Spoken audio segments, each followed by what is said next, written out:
So we've got 40 minutes, so let me just give you a really brief introduction to everyone, but as you know, we're all linked on Talk and also on LinkedIn, so I'm not going to go through all the details everybody's gone through and all the stages, so we can really make use of the time we've got to discuss how we are going to finance this transformation everybody's talking about.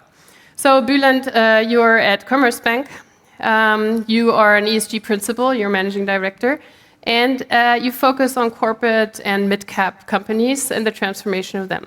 Exactly, yeah. Perfect, good. Happy to be here. Yes, really nice to have you back. We'll just talk about it because you were here last year, seems like yesterday. Jörg, you're the CSO, Chief Sustainability Officer at Deutsche Bank. You've been with Deutsche Bank a couple of years, but you were recently announced, even though you've been taking care of the topic for a very long time. So I'm really curious to hear about your expertise. And before that, I really have to say you were a journalist. So I think we're going to see some investigative views as well, which I think is really great. Thanks for having me, Stephanie. Then Michael on stage, you're a founder, co-founder, and also co-CEO of Tomorrow. And for everybody who is not familiar with Tomorrow, Tomorrow is a bank, a neobank, which focuses on impact banking and is trying to go a very new and different way of banking. So we'll learn a bit about that. And then last but not least, I know it's not courtesy, but I thought I'd do it anyhow because I'm a woman and I can do it. Katharina, where are you sitting at the moment? In my office at the German Bundestag. Voilà. Hi. To Frankfurt.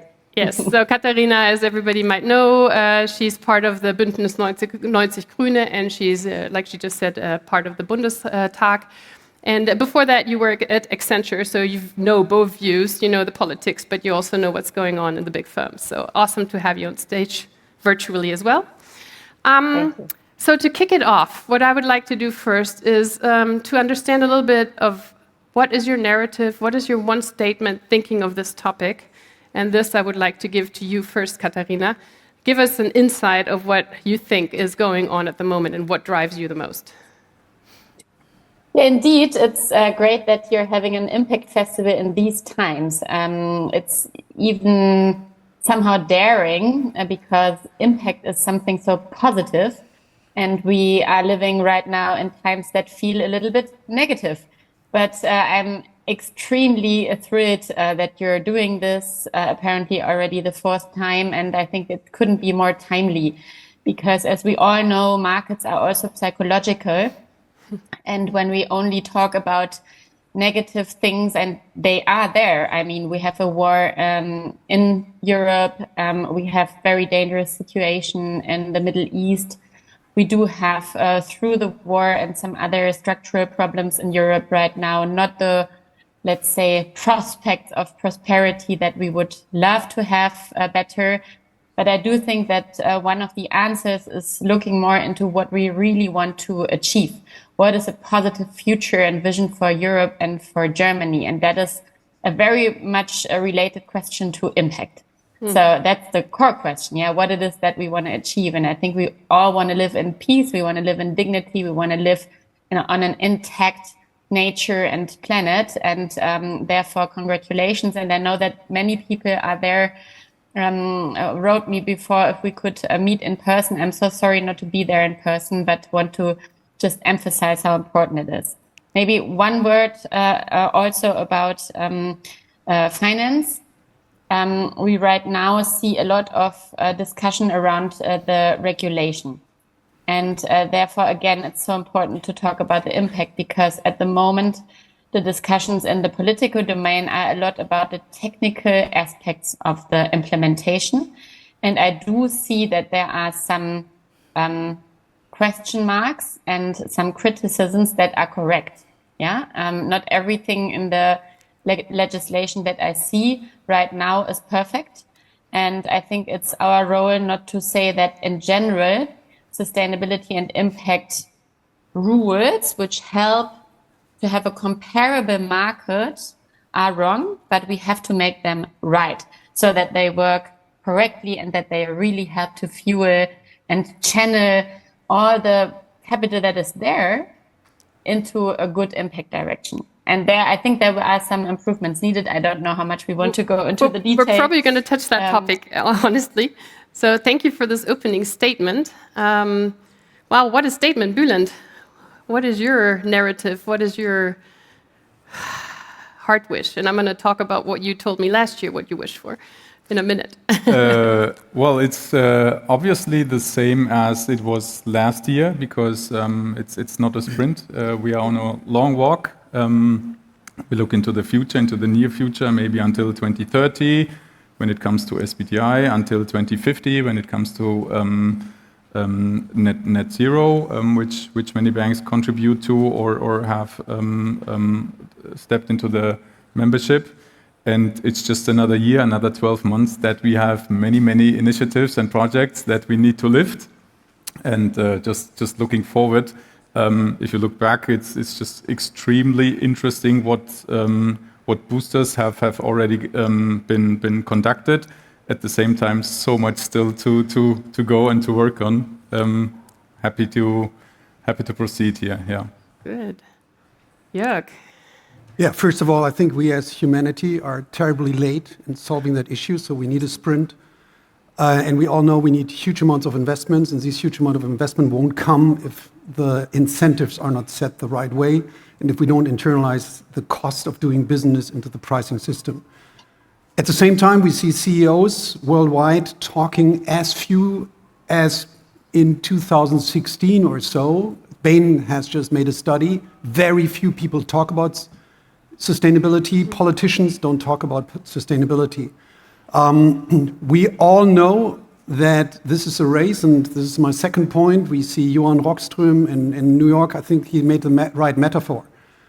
If this was Tour de France, the signs would have the maillot jaune, they would have the yellow shirt, then comes business, then comes a long time nothing, and then comes politics. Because governments have not done their job in sticking to their national determined contributions. They don't have transition plans. Even if they have transition plans, they don't stick to it. Now we come to the third point is we are completely unrealistic. CSRD, CS3D says we have to manage as a bank the economy towards 1.5 degrees. We are doing this. All our pathways are 1.5 degrees. International Energy Agency, we have linked it to our management board compensation. But what happens if the economy develops to 2.0 or 2.5? That would mean, by the way, you can have one simple alternative. Either you think that because we banks do this, the whole economy will change and to the right thing and will come to 1.5 degrees. That's the theory that banks, you just tackle banks and then everything will happen. That's naive.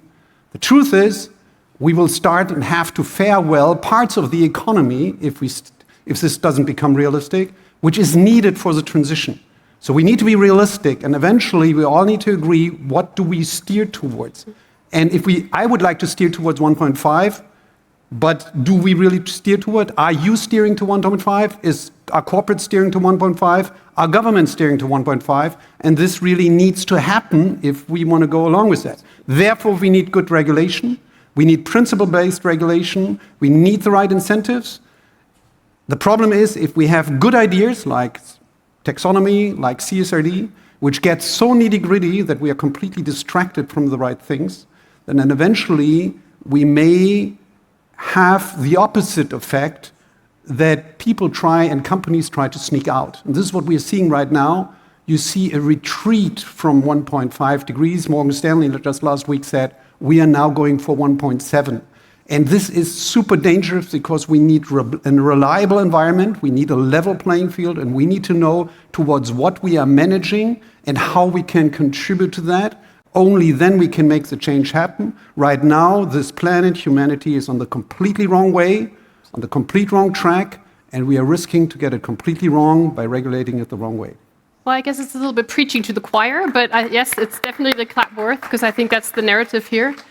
So I think we're going to touch a bit about what have you been doing concretely? What's really the action plan that you guys have been told? Absolutely happy to how we operationalize. Awesome.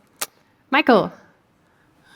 Yeah, from my point of view, we saw that money was moving the world, but unfortunately into the wrong direction. And that was the reason why we started tomorrow. So we do believe that money can be a force for good or for bad, depending on how you use it. It's a huge driver of the world, of the economies. And that's why we started tomorrow, because we wanted to change that. And we also wanted to make it really easy for everyone out there to generate positive impact with their finances. In the past, it's been quite abstract. So people buy organic food, they go buy a bike. But, you know, with their finances, the biggest lever, they sometimes don't even know what's happening in the background. And that's what we want to change, what we want to enable. But I would also really like to say, it's important that, you know, we as individuals contribute, but that is a narrative that's been very successfully planted by the big corporates, that it's you, the individual, who has to solve this problem. And yes, we should do what we can. However, we really need the support of politics and corporates to actually make this work.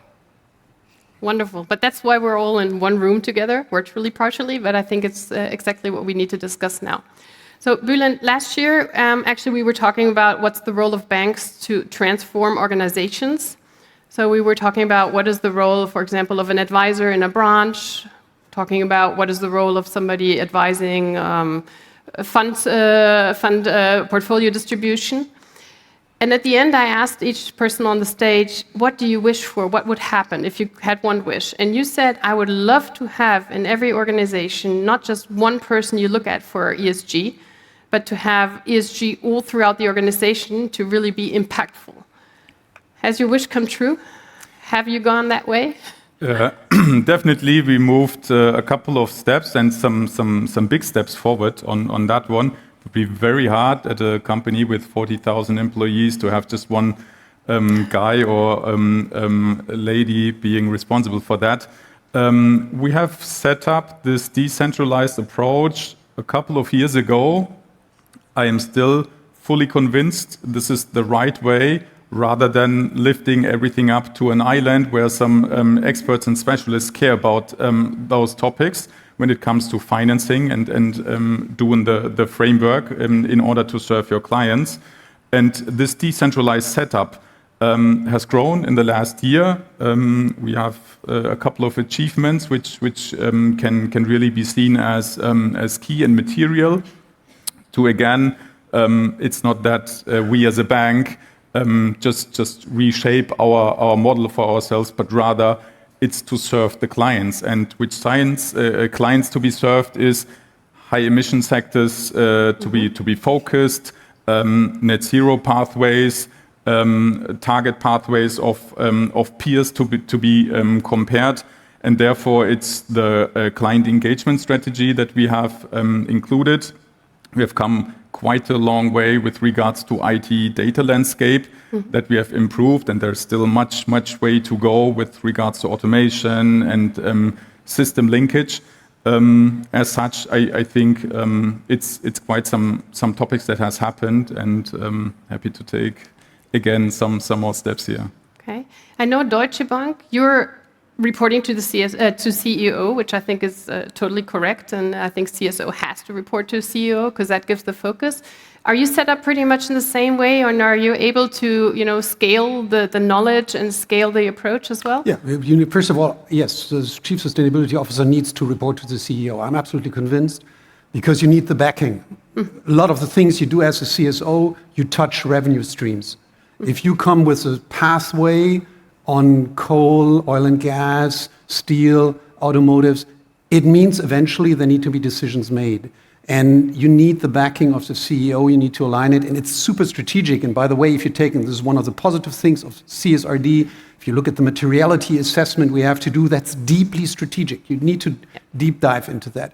You don't want to have a huge sustainability organization. You need to work with every department, with every business area, and you need to align. So what I have is a small strategy and sustainable finance team. Then I have an execution team, which is effectively a big project management office, which is doing cross-divisionally, cross-regionally, cross-functionally the work streams. And work stream is not, we meet sometimes and discuss certain things and drink a cup of tea. It's really, you have a charter, you have ExCo milestones, you have milestones, and if we break an ExCo milestone, it's red in the performance management of the CEO. And you don't want to meet Christian Sewing if he is in the management board with a red indicator.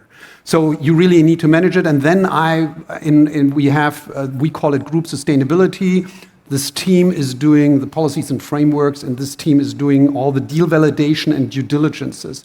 So, and then finally you have a stakeholder engagement. This is what you need. This is not hundreds of people, this is rather 50 people, and then you need to manage it throughout the company, and you need to bring work streams together, very agile. You work them through, and once you have worked them, you've done all the milestones, you close the work stream and open up. For example, you have a corporate and investment bank net zero work stream. This will keep existing, but we are already very far in operationalizing it.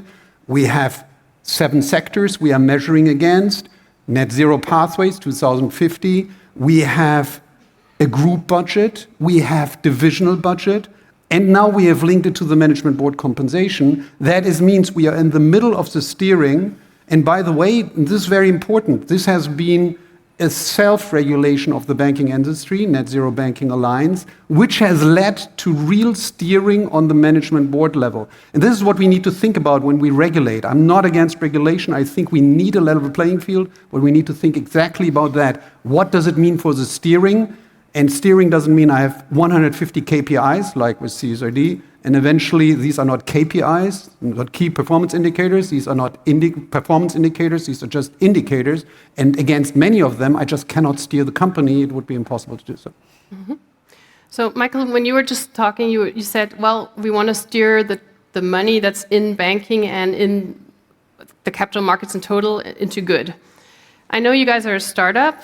I think you guys are very proud because you're in positive numbers since a couple of months. Can you give us a little bit of insight what's going on at Tomorrow and what you're looking at? And I think you also have something very special. You don't have the banking license, but you're working with a bank in Berlin who does the funding for you. So you really have to pay attention. How do they invest?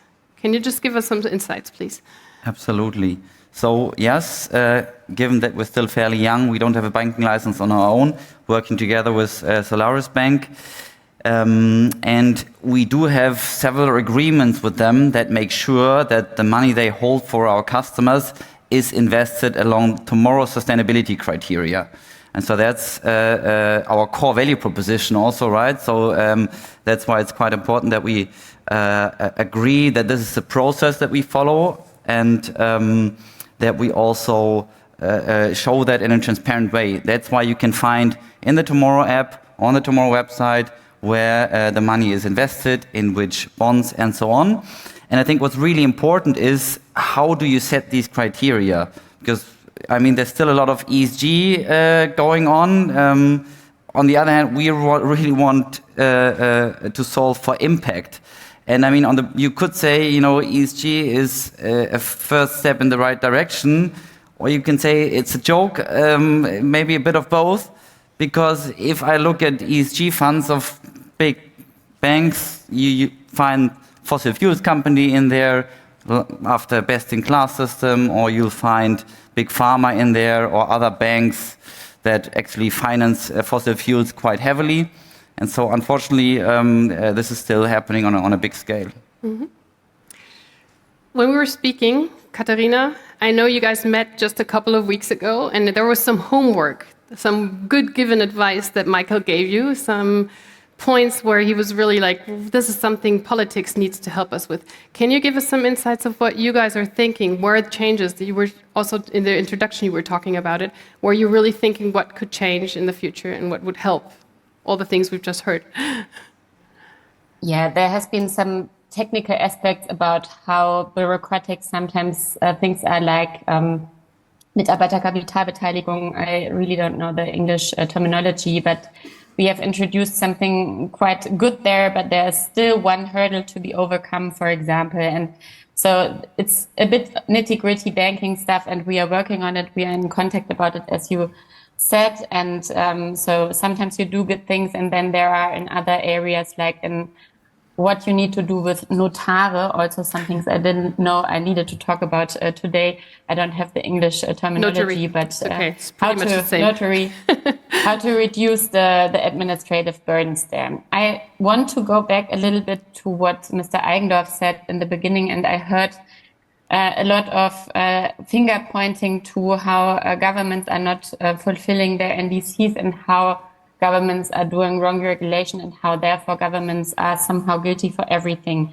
And I made this is maybe a little bit zugespitzt, the essence I heard. And I think that we are all sitting in the same boat, and that it's about society, companies, and government. And I switched from being a little bit more of an activist to being part of a large corporation, and now being part of government, or at least of the legislator who controls government. And I think it's not that easy.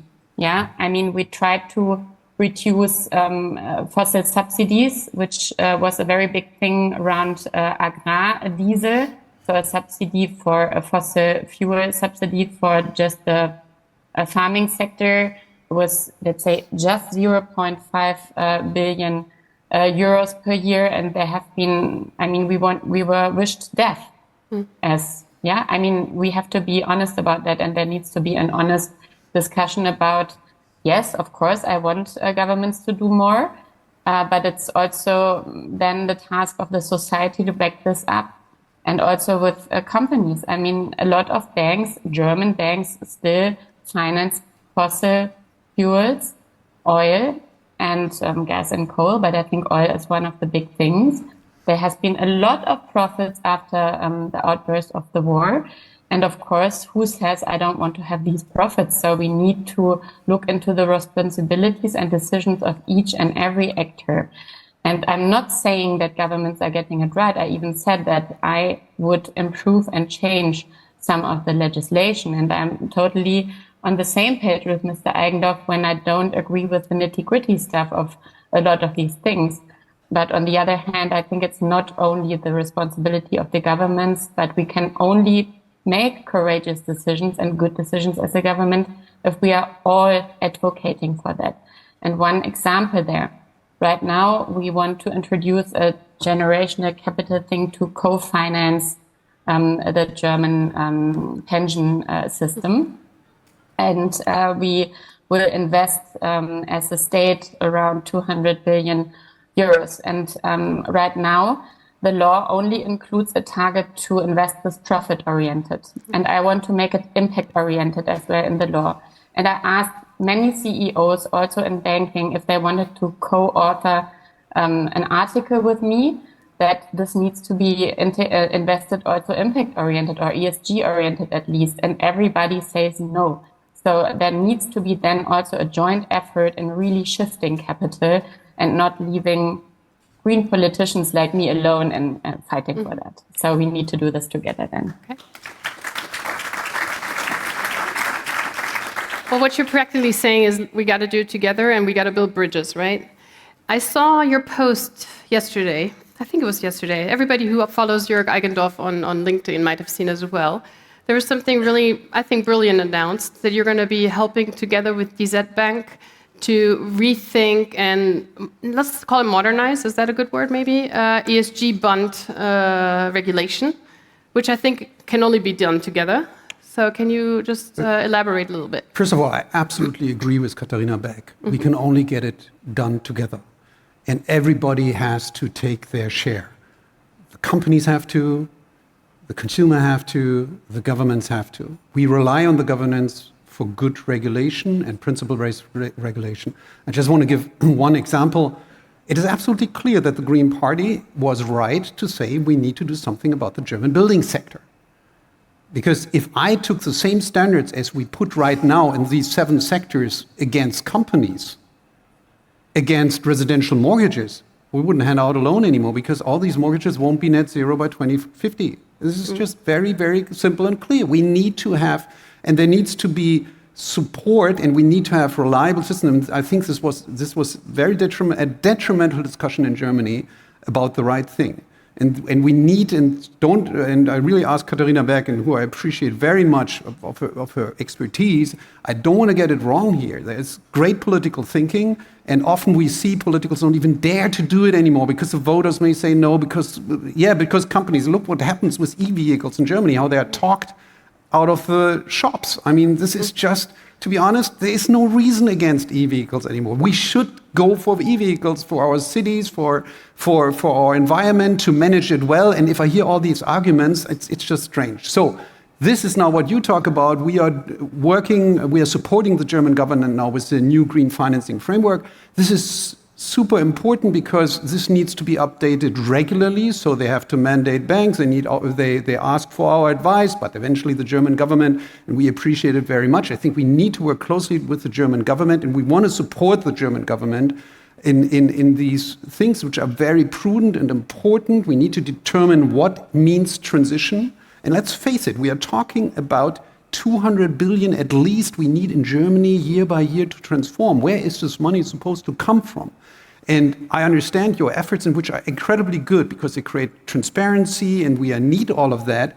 But we need to get out of this, oh, you are a good manager, so you do this. Eventually, it must be absolutely clear for me strategically that I have to do it because otherwise I'm be out of the market. This needs to happen. This is not CSR. This is not corporate social responsibility only. It's not philanthropy. It must become reasonable economic thinking. And we need to do this together with the government. We want to support all of those, and Katharina Berg has many good ideas in the sense that we need to support this. And I don't know if you have asked us too about this article. It needs to be impact driven, yes. If we have such a fund, if we think this is a societal goal, then we should say, okay, it's not only about creating wealth, it is also about being as responsible as possible, because this effectively is the wealth of the people, and we need to invest the wealth of the people for the good of the people. So, but you always need to be very clear, what are you steering against? And you need to have clear indicators, and sometimes then we are, again, overcomplicating it. So eventually, we do a lot on the green bond. We have, for example, issued for the city of Munich, the first green bond of a German city. And these green bonds are super important because they need to be effectively backed by green investments on the other side. And we, for example, issued our first social bond. We have green bond issuance for years now, but I'm permanently looking into, are we having enough green assets? How can I get more green assets? I would like to issue much more green bonds, green certificates, and all of that. And we need to manage it. And by the way, we subsidize every loan that is going on our balance sheet for the usage of green bonds. We subsidize internally. Yeah, and this is what needs to happen. We need to integrate it into our pricing system. And it needs to be the right incentives. And sometimes it's super simple. And unfortunately, we want to do super simple things and have super simple ideas. And then we make it super complicated. And by the way, it's not only politicians. And Katharina Beck, I don't want to point fingers.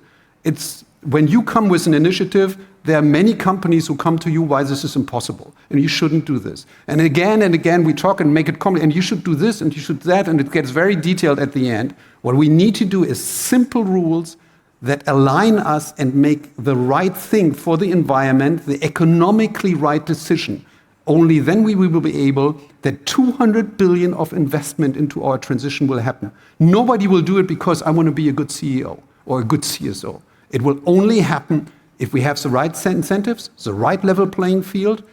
And if I climb up that mountain, there are not plenty of others down there who get praised by analysts and investors for having a great party in the valley, while we tell the troops to move up the mountains, and they say, hey, have you seen the party down there? You told us that everybody has to go up the mountain. I will say, no, unfortunately, sorry, we missed it. They can stay down there.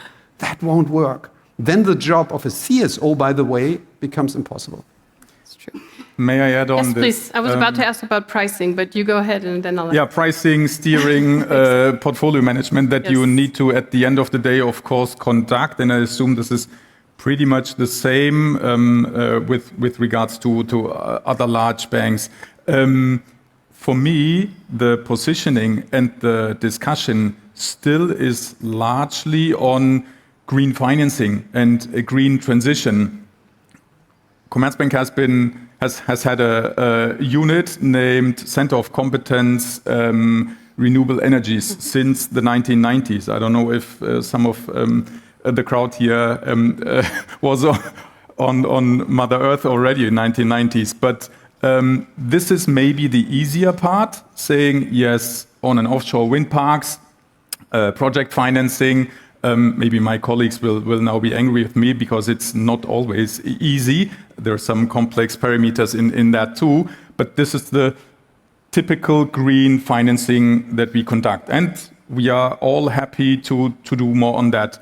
The larger part is by far the transition finance, and all the way up to 2030, 2050, with regards to what was already mentioned before, coal, oil, high intensity, high emission sectors. We as Commerzbank have classified 8 sectors here, and have committed to, for instance, not only the Net Zero Banking Alliance, but in addition, maybe you can consider it as a gold standard, the SBTI, meaning there is a science-based methodology behind to go that pathways, and then to look, do you finance companies as you have been doing this all the time before? Well, you finance companies if you see there is a tomorrow in that company. And the tomorrow is probably not the next coal project, is not the coal mine, but we need to ensure that we stay at the side of our clients with the long-term relationship to ensure that the transformation can happen. And this is the way that banks can do. It's not that we have hundreds of engineers, but the solutions on the financial end, and it's not only loans and bonds, of course. What is it about carbon offsetting? What is it about emissions trading? There's much more, and we have in the last 12 months also enabled various products. You don't have to build up new products, new ESG products, but rather put that parameter to existing products so that the variety and the solutions can then be addressed to your client pretty much tailor-made rather than doing one size fits all. Okay. So actually that's what my question would have been. For the pricing, because you also touched the topic of pricing and we had it a little bit last year. If you look at the portfolio, I mean, the common knowledge is at one point they're not going to get credit, or credit is going to be super expensive, right? Are you already using quantitative and qualitative parts into giving out pricing to customers? Does the customer really feel the efforts they're taking yet, or is it still a little bit early for that? I wouldn't say it's too early. There has been a credit approval process ever since, and this is all based on parameters as you just mentioned. ESG aspects and parameters are just the addition and the embedded aspects that now need to be considered. And that is, as you say, so I can confirm that is qualitative as well as quantitative aspects. We hand out questionnaires and look on a qualitative level on what the ambition level of each and every company that we are working with is. Secondly, we have a ESG vote or a climate risk score, so to speak, where we embed all those data and parameters on a quantitative level, so that overall your credit approval process is just enlarged by those topics, to then say it's going to be with that ambition level either a little more difficult for you on the long run. There's no pulling out and saying, okay, I will offboard you. This is the last exit, but rather enabling those and looking into everything that companies want to achieve by themselves without having the financial manager or consultant telling them, oh, this would be the right shift towards a more sustainable fundament on your end. And that's why, yes, this pricing is very important. It's going to be the bonus-malus system to say if that's KPIs that we, based on your business model, decide on and define whether you reach those KPIs. It's going to be a couple of basis points maybe better for you with regards to the financing. And if you miss them, then it's still some work to do, of course, altogether. Okay. So looking at the time, everybody has like 1 minute just to give the audience something to think about, something to change when they come to their desk on Friday, something maybe to change when they look into their portfolio on tomorrow, I don't know. So Katharina, what is the one thing you want to give to the audience here, but also, of course, online, what they really should keep in mind for the next couple of days and put into action? So to those in large corporations who do lobbyism, please, when there is a good idea finally from regulation that has a simple but effective rule, please don't lobby against it, but for it. That's very seldom, but it would be helpful. And second, to all those entrepreneurs in the audience and all those working every day on impact and not in lobbyism, thank you so much. And please be loud, be positive, bring across, build bridges and work together, and just know that we are all in this together, and that there's a big kudo and thank you for not giving up in these a bit negative times, and that we have the chance to shift them into positive momentum for Germany, Europe, and in the end, the world, so that in 4 years, hopefully, we might have been able to achieve the 1.5-degree target. Okay, I see the positivity. I like that a lot. Thank you. Michael, what do you think? What do you want to give to the audience? Yes, so from my point of view, the mountain that Jörg mentioned, we are climbing it ahead of everyone else, and we actually, don't care if everyone else stays in the base camp. I mean, hopefully we'll, inspire them actually to come along with us. But for now, we focus on ourselves. We believe it's the right thing. And we want to show, the nice view up there, the clean air, the exercise of getting up there has actually a positive thing to it. And so I would encourage everybody to, climb those mountains, go ahead of everyone else. Don't think too much about the others, and hope you inspire them as well. Great. It's a really nice metaphor. I think it's going to stick. Jörg, you want to add to that? Or stick to that metaphor. Let's point to those who do it successfully. And let's change the narrative.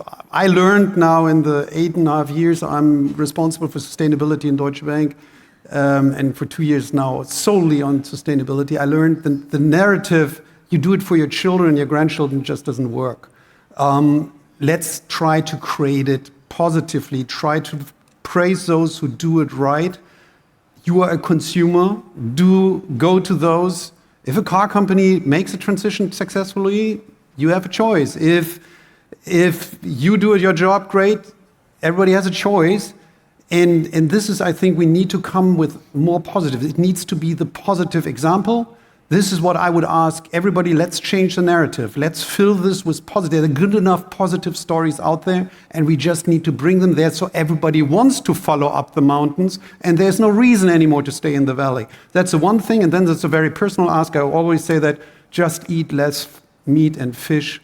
You will do this world a big service if you... I'm always surprised. You have sustainability dinners, and then suddenly you see the salmon being served. I'm just very surprised, because from a sustainability perspective, and if you see then this meat from some industrial meat production, you would say, is this really sustainable? No, it's not. It needed 16 times more land than if you eat the same protein, which is not used for feeding animals. So I think there we can also do a lot, each one of us. We can all do it together. As companies, as governments, as private consumer, we can have a lot of influence, and we can decide with our feet and with our money. That's true. Thank you. Bülent. Yeah, I very much like what Jörg said, and I will just add on that. We are an ecosystem. Everybody has his or her spot with regards to, am I a consumer? Am I the financing? Am I the regulator, the politician, to maybe give also the vision? My wish would be to have that sort of change of perspectives and understanding for the overall ecosystem, rather than sticking to their own goal and to their own path of the mountain. And as such, just have seen so many ideas outside.